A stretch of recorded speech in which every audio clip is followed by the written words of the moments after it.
ጎን ለጎን እንኳን መሄድ አይችልም። እዚህ አካባቢ የነበረው ሁኔታ ጎርጁ በጣም ከፍተኛ ስለሆነ ከሁለቱም ሳይድ የሚመጣ ውሃ ይሄንን እንዳለ አበላሽቶት ነበር። ኦኬ። እና አሁን ያ ሁላ ተርፎ ነው እንደዚህ በጣም የሚያምረው ነው። ኢየሱስ እቺ ደግሞ አላለቀችም። እሺ በድሬ ሼክ ሁሴን ስታይል የተሰራች ውስጧ ምንም አይነት ቋሚ የሌለ በድንጋይ ብቻ የተሰራ ቤት ነው። ኦኬ። ከላይ አፈር ነው ይተከላል። ግሪን ሩፍ ትባላለች።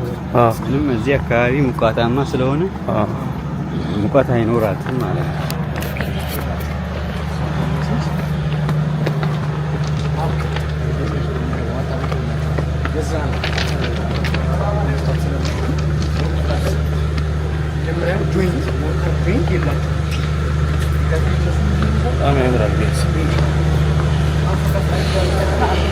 ኢትዮጵያ ይዛና ዘርሊግ በጣም ብዙ ሰው እኮ በጣም ብዙ ያላየው ነገር አለ። እኔ አሁን የገባኝ ምንም አላየንም። አሁን እናንተ የምታዩት ሩቡን ነው ያልከ አሁን ግድብ አለ።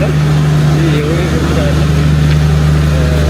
ተገድቦ ካለ ግድብ አለ እዚህ ላይ ግድብ አለ። ዋው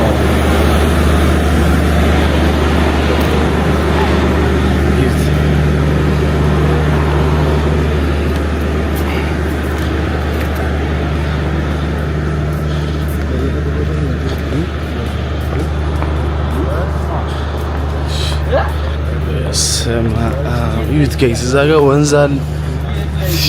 እንዲ